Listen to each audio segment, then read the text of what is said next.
Hello friends, कैसे हैं आप सभी लोग। मैं हूं आपके साथ में आपका दोस्त राहुल। आप लोग हमेशा मुझसे पूछते हो कि सर ईटीएफ के अंदर पोर्टफोलियो कैसा बनाया जाए। तो आज हम कंप्लीट ईटीएफ पोर्टफोलियो के ऊपर ही बात करने वाले हैं कि ईटीएफ के अंदर पोर्टफोलियो कैसे बनाया जाता है, कौन कौन से ईटीएफ आपको अपने पोर्टफोलियो में रखने चाहिए और कौन से ईटीएफ से नहीं रखने चाहिए। अच्छा, ईटीएफ का सिलेक्शन कैसे करना होता है, आपका पोर्टफोलियो डाइवर्सिफाई कैसे होगा, ये सब कुछ बातें आज हम इस वीडियो के अंदर ही करने वाले हैं। इसलिए आप वीडियो को कंप्लीट देखिएगा, क्योंकि कंप्लीट आप वीडियो को नहीं देखोगे ना तो आपकी जो इन्फॉर्मेशन है वो हमेशा अधूरी रहेगी और माइंड में हमेशा एक बात आती रहेगी कि यार मार्केट थोड़ा सा भी गिरा, मेरा पोर्टफोलियो नेगेटिव हो चुका है, और थोड़ा सा भी अप हुआ तो यार मेरा पोर्टफोलियो अप नहीं जा रहा है। तो ये गलती पोर्टफोलियो बनाते समय अक्सर ज़्यादातर इन्वेस्टर करते हैं, जो आपको नहीं करनी है। अब देखिए, सबसे पहले ईटीएफ होता क्या है।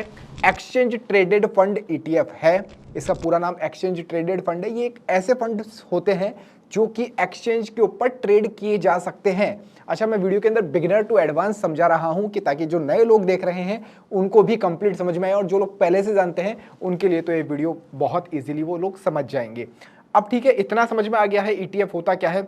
अच्छा, अब एक बात और है कि ईटीएफ के अंदर एक बेनिफिट आपको और मिलता है।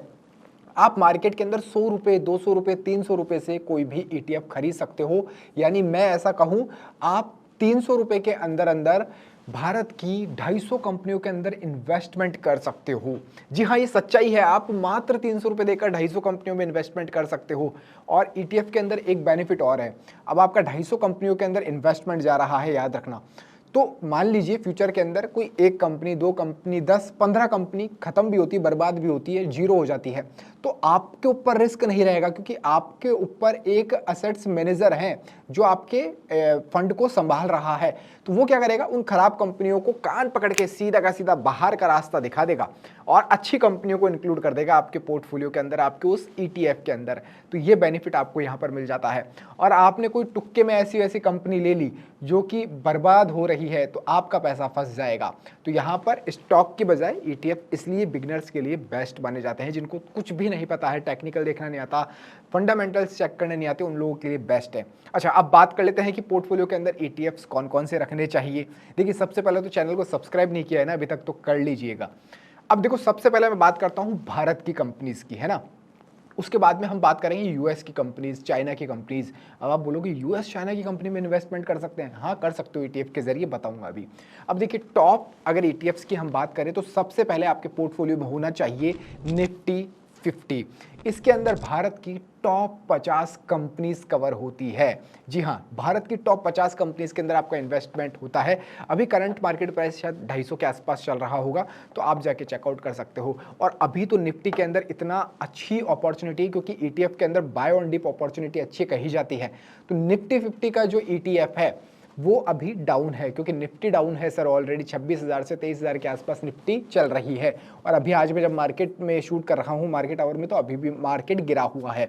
तो ठीक है, पहला ईटीएफ हो गया है आपका निफ्टी 20। भारत की टॉप 50 कंपनियों के अंदर आपको अपॉर्चुनिटी मिलती है। दूसरे हम ईटीएफ लेते हैं जूनियर 20, यानी भारत की टॉप 50 कंपनीज तो आपकी कवर हो चुकी है, उसके बाद वाली 50 कंपनियां जूनियर 20 ईटीएफ के अंदर आती है। जी हाँ, और यहां पर थोड़ा सा हाई वॉलेटाइल आपको मार्केट मिल जाता है, वॉलेटाइल मार्केट मिल जाता है, क्योंकि थोड़ी कंपनियां बड़ी नहीं है, थोड़ी सी छोटी है, तो वहां पर आपको अप एंड डाउन सिनेरियो अच्छा मिलेगा। तो जूनियर 20 ईटीएफ आप नोट कर लीजिएगा। इसके बाद में आती है मिड लेवल की कंपनीज। इस ईटीएफ का नाम है मिड 150 20। तो यहां पर इस ईटीएफ के जरिए आपका भारत की मिड कैप कंपनीज के अंदर, यानी भारत की 150 मिड कैप कंपनीज के अंदर इन्वेस्टमेंट होता है। और ये बड़ी बात है कि आप 250 रुपये, 300 रुपये देकर 150 कंपनियों के अंदर इन्वेस्टमेंट कर रहे हो एक साथ। और इसके बाद में अब आपका हो चुका है निफ्टी 20, यानी large cover, junior 20 cover, mid cover. इसके बाद में आता है एचडीएफसी एसएबएल 250, स्मॉल कैटेगरीज की कंपनी।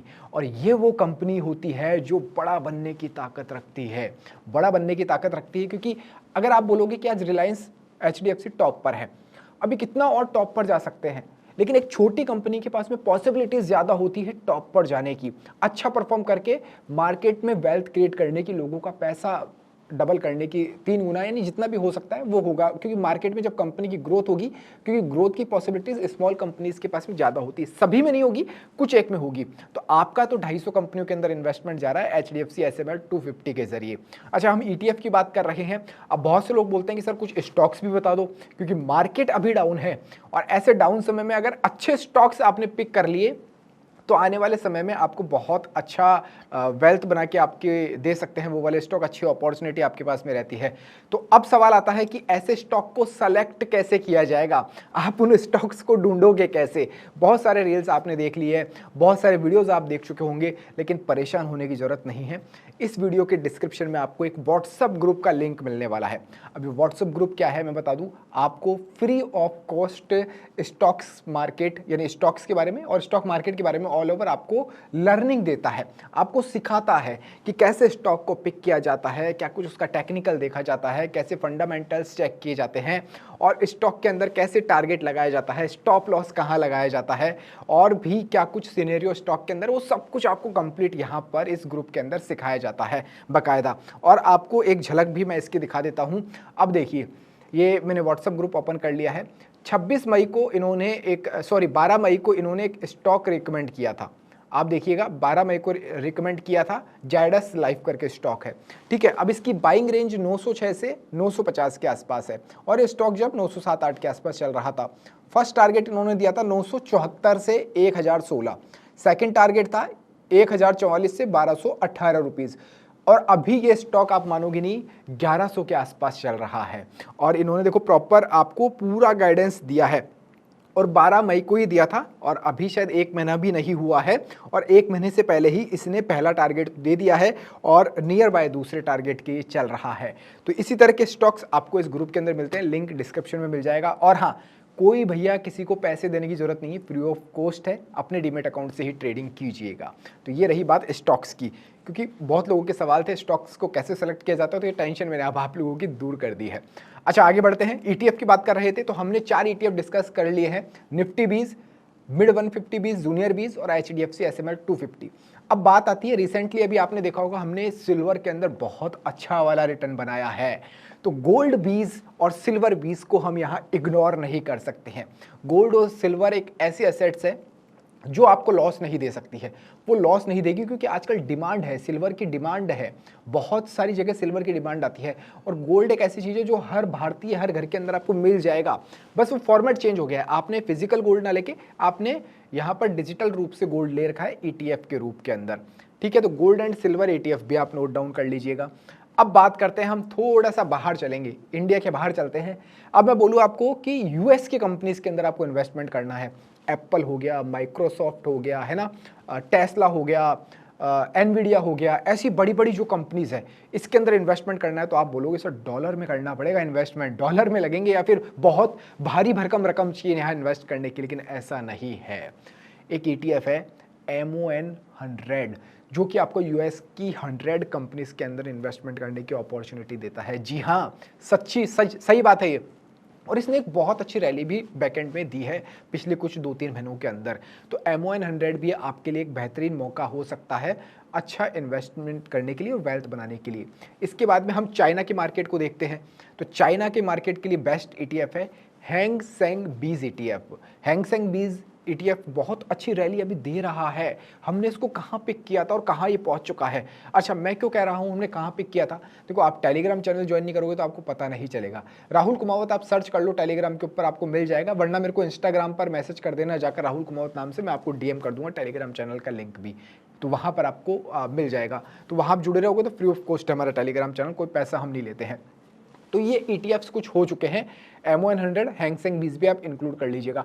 अब हम बात करते हैं, अगर आपने पोर्टफोलियो में ये ETFs ले लिए हैं, तो अब भारत के अंदर कुछ एक ऐसे सेक्टर्स हैं, आप देखते होंगे टाइम टू टाइम सेक्टर्स के अंदर रैली देखने को मिलती है, कि अभी जैसे डिफेंस सेक्टर के अंदर जबरदस्त वाली रैली देखने को मिल रही है।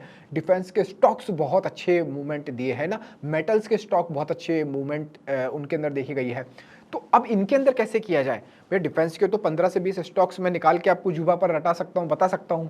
तो अब हर एक स्टॉक के अंदर तो आप इन्वेस्टमेंट कर नहीं सकते हो, तो इसके लिए भी ETFs होते हैं जिनको हम सेक्टोरियल ETFs कहते हैं। तो डिफेंस सेक्टर के लिए है MO defence, MO defence ETF, जिसके अंदर तकरीबन 15 से 20 डिफेंस की कंपनीज कवर हो जाती है। इसके अलावा ऐसे सेक्टर, अब देखो डिफेंस सेक्टर की एक ताकत मैं आपको और बताता हूं। हर साल क्या होता है, हर देश अपने जो डिफेंस के इक्विपमेंट्स होते हैं, अपने मिसाइल्स होती है, अपने जो भी जो डिफेंस से रिलेटेड चीज़ें हैं उनको अपग्रेड करती है, उनको बढ़ाती है, उनका विस्तार करती है। तो ये होता किन के जरिए, कंपनीज के जरिए होता है। तो बेनिफिट आप लोगों का होगा, अगर लॉन्ग टर्म भी इसको रख लिया आपने तो हर साल आपको फायदा होगा। और आप बजट में भी देखते होंगे डिफेंस सेक्टर का हर साल बजट भी बढ़कर आपको मिलता है।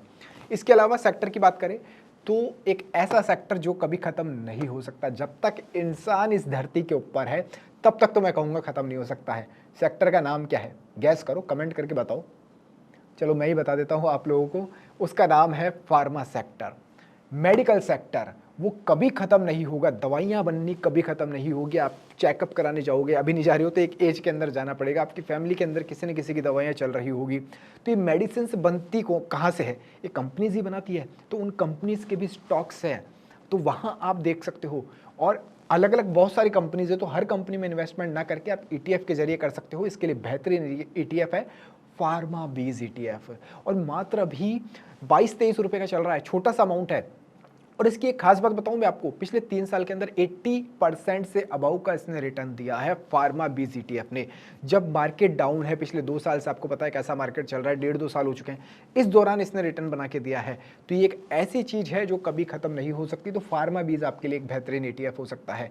तो ये 2-3 सेक्टोरियल ETF है। अच्छा, अभी जो बाय ऑन डिप की हम बात करते हैं तो IT सेक्टर बहुत ज्यादा डाउन है, IT की कंपनीज बहुत ज़्यादा डाउन है क्योंकि AI का इम्पैक्ट है।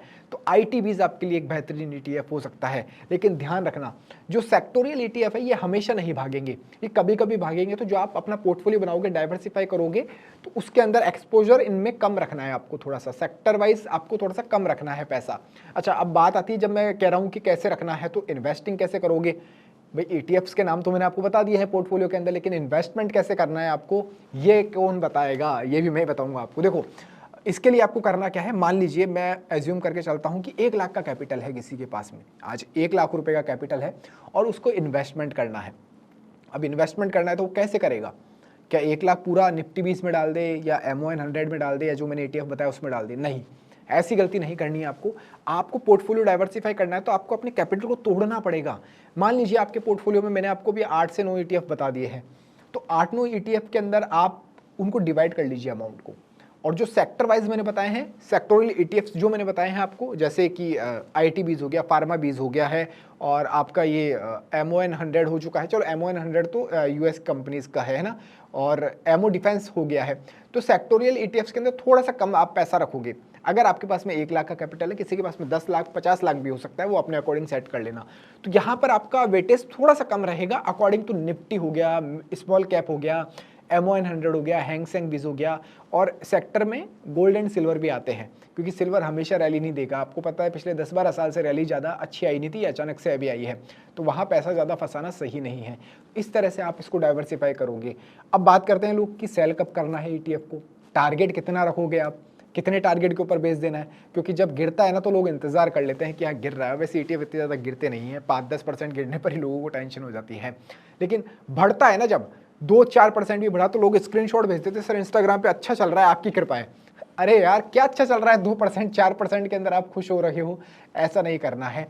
देखो, मिनिमम टू मिनिमम आपको 20% तो लॉक करना है। 20% पे टारगेट रखो अपना, कि 20% आपको मिलेगा तो मैं उसमें से कुछ क्वांटिटी सेल करूंगा। मान लीजिए आपने किसी ETF की 100 क्वांटिटी ले रखी है, तो आपको पूरी सेल नहीं करनी है।